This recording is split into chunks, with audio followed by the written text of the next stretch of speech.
Bonjour de Naples Fantastique. Après vous avoir parlé de l'histoire de la pastiera napoletana, la pastiera napolitaine, le dessert de Pâques, voici, comme promis, la recette.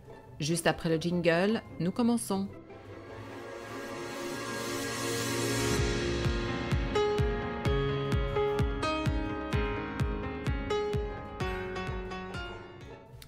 Tout d'abord, je vous rappelle les ingrédients.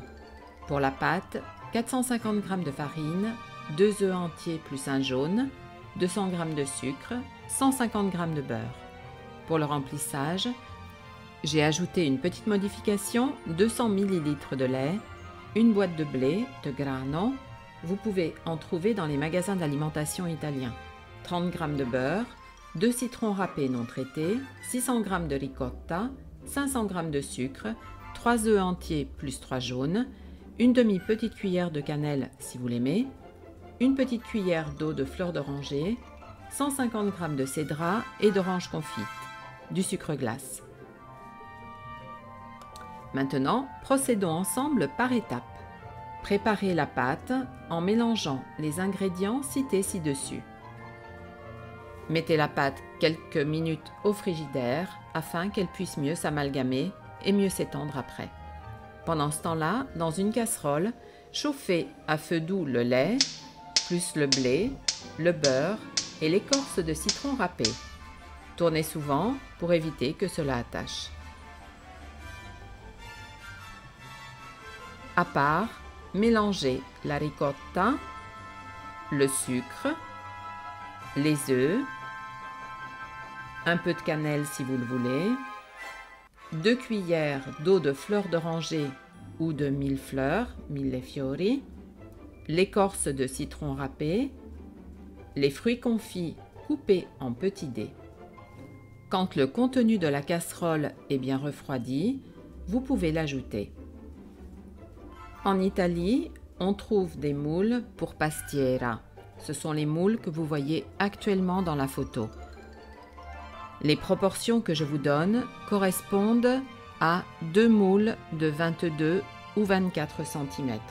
Si vous n'en avez pas, vous pouvez prendre une sorte de moule à manquer. Vous devez beurrer le moule et ensuite mettre un tout petit peu de farine pour éviter que la pastiera n'attache.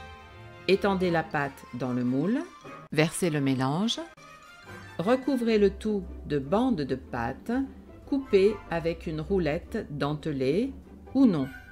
L'essentiel est que les bandes de pâte soient au nombre de 7.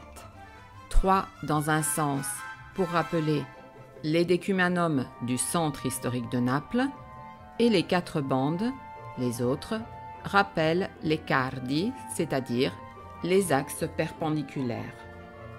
Mettez au four préchauffé à 180 degrés, ventilé pendant 3/4 d'heure. Puis baissez à 140 degrés, four normal, à nouveau pendant 3/4 d'heure. Un petit truc, à la fin, pour savoir si votre pastiera est bien cuite en dessous, et ceci vaut pour la majeure partie des gâteaux, vous mettez un tout petit peu de salive sur votre doigt, vous mettez le doigt vraiment 1 seconde en dessous de la pastiera, et si celui-ci fait bzzz, c'est-à-dire s'il frit un tout petit peu, cela veut dire que votre pastiera, même en dessous, est bien cuite. Pour terminer, laissez refroidir, puis au moment de servir, saupoudrez de sucre glace et dégustez avec votre famille et vos amis. J'espère que cette recette vous a plu. Dites-moi dans les commentaires si vous avez déjà réalisé la pastiera napoletana et aussi quel est le gâteau typique de Pâques dans votre région, que vous habitiez en France, en Belgique, en Suisse, au Canada ou bien sûr en Italie ou dans toute autre partie du monde. Dans tous les cas, je vous remercie pour avoir écouté cette vidéo. Je vous invite à vous inscrire à ma chaîne Naples Fantastique, sans oublier d'activer la petite cloche pour recevoir toutes les notifications.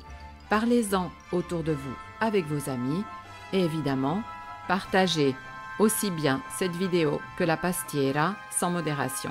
Grazie e alla prossima volta.